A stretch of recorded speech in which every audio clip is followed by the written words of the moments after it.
Hello everyone, welcome back to your own channel at Saral Psychology. I hope you all are doing well and having a great time with your family. So in today's video we are going to discuss about types of sensory memory. इसके साथ में ही characteristics of sensory memory and कुछ important terms जो कि sensory memory में जो हमारा data store होता है उसके लिए इम्पॉर्टेंट होती हैं। सो इन सभी चीज़ों के बारे में आज हम बात करेंगे। सो ये जो वीडियो है वो हेल्पफुल रहेगी 11th-12th graduation, post graduation, NTA UGC net, DSSB psychology के सभी एंट्रेंसेस के लिए ये आपकी वीडियो हेल्पफुल रहेगी और यहाँ पर UPSC साइकोलॉजी ऑप्शनल के लिए भी आपकी ये हेल्प करेगी। सो नाउ अभी हम यहाँ पर बात करेंगे सेंसरी मेमोरी में जो टाइप्स हैं, सेंसरी मेमोरी के कितने टाइप्स होते हैं उनके बारे में बात करेंगे। इसके साथ में ही हम यहाँ पर करेक्टरिस्टिक्स देखेंगे सेंसरी मेमोरी के एंड इसके साथ में ही 3 to 4 इम्पॉर्टेंट टर्म्स को देखेंगे जो कि हमारे सेंसेस में जो डाटा कलेक्ट होता है सेंसरी मेमोरी में उसमें हेल्प करती हैं। सो स्टार्ट करते हैं। सबसे पहले जो हमारे सेंसेस हैं वो 5 सेंसेस हैं, सभी को पता है, ठीक है। Eyes, nose, ear, skin and tongue, ठीक है। सो इन सभी में जो डाटा स्टोर होता है वो किस तरीके से स्टोर होता है वो जानना बहुत ज़रूरी है। सो सबसे पहला जो सेंस ऑर्गन हमारा है वो है हमारा आइज़, ठीक है। तो आइज़ में जो डाटा स्टोर हो रहा है, ठीक है, जैसे कि हमने किसी भी जो स्टिमुलस है उसको रिसीव किया या कोई भी जो ऑब्जेक्ट है प्रेजेंट है एनवायरनमेंट में वो एक स्टिमुलस है, ठीक है। एनवायरनमेंट में जितनी भी चीज़ें हैं वो सभी हमारे लिए स्टिमुलस हैं, ठीक है। तो जो भी स्टिमुलस को जो आइज़ हैं हमारी कैप्चर करेंगी और वो जो हमारा है सेंसरी मेमोरी में कन्वर्ट होगा तो उस मेमोरी का भी एक नाम है। जैसे अगर आइज़ में कोई भी मेमोरी स्टोर होती है तो उसे हम कहते हैं आइकॉनिक मेमोरी, ठीक है। उसे हम क्या कहते हैं? Iconic memory. तो जो आइकॉनिक मेमोरी है वो क्या स्टोर करे हुए है? Pictures of visual stimulus. कोई भी ऑब्जेक्ट है, स्टिमुलस है, उसका पिक्चर जो है वो स्टोर होता है हमारी आइज़ में, तो इसको हम क्या कहते हैं? Iconic memory.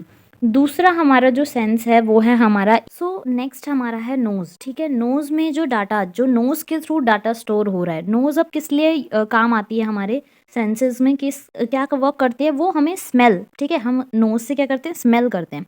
तो स्मेल की भी अपनी एक मेमोरी होती है। जो भी डाटा हमारा नोज़ के थ्रू कलेक्ट हो रहा है, ठीक है, किसी भी स्मेल को कलेक्ट कर रहा है, ठीक है, तो उस पर्टिकुलर जो डाटा स्टोर हो रहा है उसको भी वो एक पर्टिकुलर मेमोरी में जाके स्टोर हो रहा है, ठीक है। और उसको हम मेमोरी को क्या कह रहे हैं? ऑल फैक्ट्री मेमोरी, जो कि क्या कर रही है? आपका सेंस ऑफ स्मेल ले रही है, ठीक है।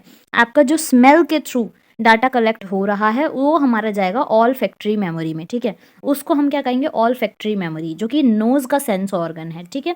फिर आ जाएगा हमारा यहाँ पर ईयर, ठीक है। अब ईयर में किस तरीके से डाटा स्टोर हो रहा है? जैसे कि आप पर्टिकुलर एनवायरनमेंट से कोई साउंड आपके कानों पे पड़ी, ठीक है, और उसको आप याद करेंगे कि आप मार्केट में गए, आपने कोई सॉन्ग सुना, ठीक है, वो सॉन्ग आपकी जो मेमोरी में है वो स्टोर हो जाएगा। अब जब वो सॉन्ग आपने सुना, ठीक है, तो वो सॉन्ग जो है आपका स्टोर हो गया आपका सेंसरी मेमोरी में। और वो सेंसरी मेमोरी में कौन से सेंस ऑर्गन में आपका जो है मेमोरी स्टोर हुआ? आपका ईयर में स्टोर होगा, ठीक है, क्योंकि वो चीज़ आप सुन रहे हो, ठीक है।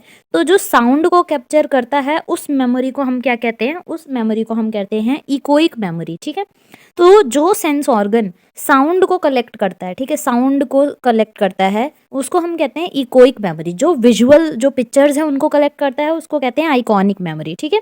सो ये पर्टिकुलर क्वेश्चंस जो हैं वो बहुत बार पूछे जाते हैं और NTA UGC नेट में भी जो साइकोलॉजी का पेपर है उसमें पूछे गए हैं, ठीक है, बहुत बार, ठीक है। तो ये पर्टिकुलर टाइप्स के मेमोरी को पूछा जाता है, ठीक है। इसके साथ में ही अब जो हमारा नेक्स्ट मेमोरी है वो है हमारा यहाँ पर स्किन, ठीक है। स्किन भी जो है एक particular type of sense organ है और ये भी जो है मेमोरी को स्टोर करता है। तो ईयर हमारा क्या करता है? मेंटल ट्रेसेस ऑफ साउंड को लेता है।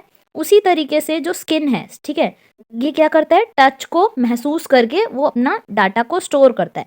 जैसे कि कुछ पर्सन्स होते हैं उनका टच बहुत स्पेशल होता है, ठीक है, उनको हम याद रखते हैं। कभी आपको जो आपकी जो मदर हैं वो हक करती होंगी तो वो चीज़ आपको बहुत टाइम तक याद रहती होगी कि हाँ उन्होंने मुझे फर्स्ट टाइम पे ऐसे हक किया था, ये वो। तो आपको स्पेशल जो जैसे कि आपको किसी ने टच किया तो वो आपको याद रहेगा, ठीक है। तो स्किन है, ठीक है। यहाँ पर जो स्किन, जो पर्टिकुलर टच से आपने जो मेमोरी कलेक्ट की वो आपकी पर्टिकुलर मेमोरी क्या कहलाएगी? हैप्टिक मेमोरी, ठीक है। ये क्या कलेक्ट करेगी? सेंस ऑफ टच, ठीक है। तो ये पर्टिकुलर मेमोरी जो उसकी आपने स्किन या जो स्किन आपका सेंस ऑर्गन है उससे जो डाटा कलेक्ट किया वो आपका है हैप्टिक मेमोरी में जाएगा, ठीक है। तो यहाँ पर जो कलेक्शन होगा वो सेंस ऑफ टच का होगा। नेक्स्ट हमारा जो सेंसरी मेमोरी है वो है टंग, ठीक है। तो टंग टंग क्या करती है, टेस्ट में हेल्प करती है, ठीक है। आपको टेस्ट प्रोवाइड करती है। जैसे कि आज अगर आपने दिल्ली में गोलगप्पे खाए, ठीक है, जो आपने गोलगप्पे खाए फिर अगली बार भोपाल में जाके, ठीक है, बट आपको वो जो भोपाल में गोलगप्पे खाए आपने उसका टेस्ट आपको दिल्ली वाले गोलगप्पे जैसा लगा, तो आपको एकदम से रिमाइंड आ जाएगा, आपको एकदम से रिकॉल होगा कि हाँ मैंने दिल्ली में भी जो गोलगप्पे खाए थे वो भी सेम इसी टेस्ट के थे। तो आपको मेमोरी जो है वो कनेक्ट है आपका टेस्ट से भी, ठीक है। तो यहाँ पर जो टंग के थ्रू जो हमारी मेमोरी कलेक्ट होगी उसे हम कहेंगे गस्टेटरी मेमोरी, ठीक है। और ये क्या करेगी, टेस्ट का कलेक्शन करेगी, ठीक है। तो यहाँ पर पर्टिकुलरली जो आपके टाइप्स ऑफ सेंसरी मेमोरी हैं इनमें आपका पर्टिकुलर 5 सेंसेस हैं, ठीक है, जिसमें आपका है आइज, नोज, ईयर, स्किन और टंग। आइज क्या करेगी, आइज से जो डाटा कलेक्ट होगा उसको हम कहेंगे आइकॉनिक मेमोरी। नोज से जो डाटा कलेक्ट होगा उसे हम कहेंगे all factory memory. And year से जो डाटा कलेक्ट होगा उसे हम कहेंगे इकोइक मेमोरी। उसी तरीके से जब स्किन से कोई डाटा कलेक्ट होगा, थ्रू सेंस ऑफ टच कोई डाटा कलेक्ट होगा तो उसे हम कहेंगे हैप्टिक मेमोरी। और टंग जो हमारा सेंस ऑफ टच जो कि स्किन से हमारा डाटा कलेक्ट होगा उसे हम कहेंगे हैप्टिक मेमोरी। और जो टंग के थ्रू डाटा कलेक्ट होगा या टेस्ट के थ्रू डाटा कलेक्ट होगा, जो टेस्ट की फॉर्म में डाटा कलेक्ट होगा उसे हम कहेंगे गस्टेटरी मेमोरी। नाउ अब हम यहाँ पर देखेंगे करेक्टरिस्टिक्स ऑफ मेमोरी, ठीक है, जो करेक्टरिस्टिक्स ऑफ सेंसरी मेमोरी है। तो मेमोरी के जो करेक्टरिस्टिक्स हैं वो आपको पता है कि अटेंशन पे करेंगे, ठीक है, रिकॉल होगा, एनकोडिंग होगी। उसी तरीके से जो हमारा सेंसरी मेमोरी है उसके भी करेक्टरिस्टिक्स हैं यहाँ पर। तो सेंसरी मेमोरी का जो फर्स्ट करेक्टरिस्टिक्स है वो है अपीयरेंस, कि सेंसरी सेंसेस कब किसी चीज़ को कैप्चर करेंगे, जब उसका कोई अपीयरेंस है, ठीक है। उसका या तो कोई कलर होना चाहिए या शेप और साइज होना चाहिए या कंसिस्टेंसी होना चाहिए, ठीक है। तो इस तरीके से उसका अपीयरेंस होना चाहिए। तो ये एक सेंसरी मेमोरी का पहला करेक्टरिस्टिक्स है। दूसरा करेक्टरिस्टिक्स है काइनेस्थेटिक, ठीक है, जिसमें कुछ मूवमेंट हो, कोई टेक्सचर हो, ठीक है। तो ये पर्टिकुलर मूवमेंट को दर्शाता है काइनेस्थेटिक, ठीक है। तो यहाँ पर ये बताता है कि किसी भी ऑब्जेक्ट में या स्टिमुलस में मूवमेंट है तो उसको हम कैप्चर कर लेंगे थ्रू अवर सेंसरी मेमोरी। तीसरा है हमारा यहाँ पर फ्लेवर।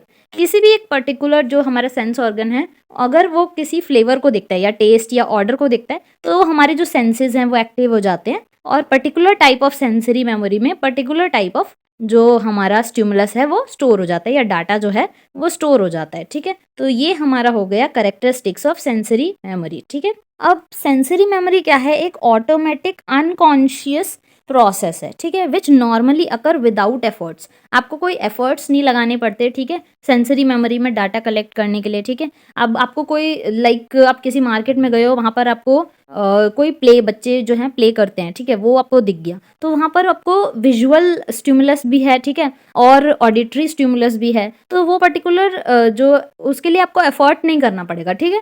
जो कलेक्शन होगा डाटा का वो ऑटोमेटिक होगा, अनकॉन्शियस होगा और नॉर्मली उसके लिए आपको कोई एफर्ट डालना नहीं पड़ता, ठीक है।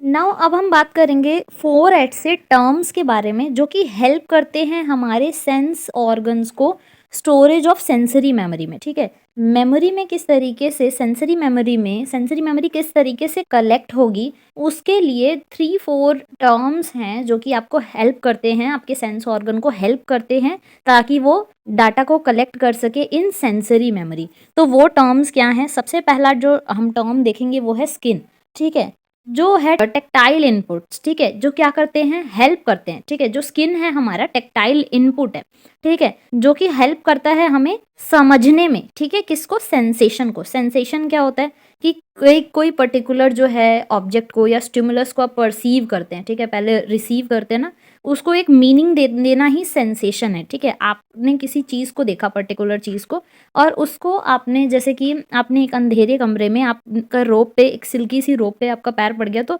अंधेरे कमरे में वो एकदम से ये परसेप्शन देगा कि आपने सांप के ऊपर पैर रख दिया, ठीक है। तो जो स्किन है, ठीक है, ये एक टेक्टाइल इनपुट है जो कि हेल्प करता है हमें अंडरस्टैंड करने में सेंसेशन ऑफ प्रेशर, ठीक है, प्रेशर के सेंसेशन को समझने में हमारी जो हेल्प करता है वो है स्किन, ठीक है। So it help us to perceive the sensations of pressure, texture, टेक्स किसी पर्टिकुलर चीज़ का टेक्सचर क्या है, कितना हॉट है, कितना कोल्ड है। सो ये पर्टिकुलर चीज़ों को समझने में हमारी मदद करता है स्किन, ठीक है। तो स्किन जो है वो एक ऐसा इंपॉर्टेंट टर्म है जो कि हमारे सेंस ऑर्गन है, ठीक है, और हेल्प करता है हमारे सेंसरी मेमोरी को। दूसरा जो टर्म है वो है वेस्टिबुलर इनपुट, ठीक है, जो कि वेस्टिबुलर इनपुट क्या है, आपका बैलेंसिंग में हेल्प करता है, ठीक है। सो यहाँ ये कहाँ पे प्रेजेंट है, receptor present in the inner ear, ठीक है। इनर ईयर में ये पर्टिकुलर जो है आपका इनपुट प्रेजेंट है, जिसको हम कह रहे हैं वेस्टिबुलर, ठीक है, जो कि बैलेंसिंग में आपका हेल्प कर रहा है, ठीक है, आपका पॉस्चर में हेल्प कर रहा है, मसल स्टोन कर रहा है, आपका कोऑर्डिनेशन में हेल्प कर रहा है, ठीक है, और आपकी बॉडी को बैलेंस कर रहा है, ठीक है। तो ये पर्टिकुलर एक इनपुट है जो कि एक इम्पॉर्टेंट टर्म है जो कि हेल्प कर रहा है आपका इनर ईयर, ठीक है, बैलेंस, बॉडी का बैलेंस बनाने में, आपका साउंड रिसीव करने में, ठीक है। तो इस तरीके से यहाँ पे जो डाटा हेल्प करने में जो है डाटा को स्टोर करने में हेल्प कर रहा है, ठीक है। थर्ड हमारा टर्म है प्रोप्रियोसेप्टिव इनपुट, जो कि हमारा मूवमेंट के लिए हेल्प है, ठीक है, हेल्प करता है, जो कि पर्टिकुलर चीज़ों में मूवमेंट हो रही है उसे कैप्चर करता है हमारा sensory memory. Present in muscles, muscles में प्रेजेंट है, tendons, ligaments and joint receptor, detect and control force and pressure. ये क्या करता है कि हमारा फोर्स और प्रेशर को कंट्रोल करता है, ठीक है। ये जो पर्टिकुलर इनपुट है वो हेल्प करता है मूवमेंट में, ठीक है। तो इस पर्टिकुलर जो इनपुट है उसकी वजह से हम मूवमेंट सीखते हैं, मूवमेंट करते हैं, ठीक है। नाउ फोर्थ इज इंट्रोसेप्टिव इनपुट, जो कि इंटरनल है, लाइक हिडन सेंसेस, ठीक है, जो कि हमें क्या प्रोवाइड करता है कि एबिलिटी टू फील, कुछ भी फील करने की एबिलिटी प्रोवाइड कराता है, जैसे हमारे जो है इन्फ्लुएंस करता है इमोशंस को, ठीक है। एग्जाम्पल क्या है इसके, hunger, body temperature and social touch, ठीक है। तो ये पर्टिकुलर जो इनपुट है वो इंटरनल है और इसे हिडन सेंस कह सकते हैं, ठीक है। एंड ये क्या करता है, एबिलिटी टू फील एंड और इमोशंस को जनरेट करता है, ठीक है। जैसे कि आपका हंगर, भूख की फीलिंग को, ठीक है, बॉडी टेम्परेचर को, सोशल टच को, ठीक है।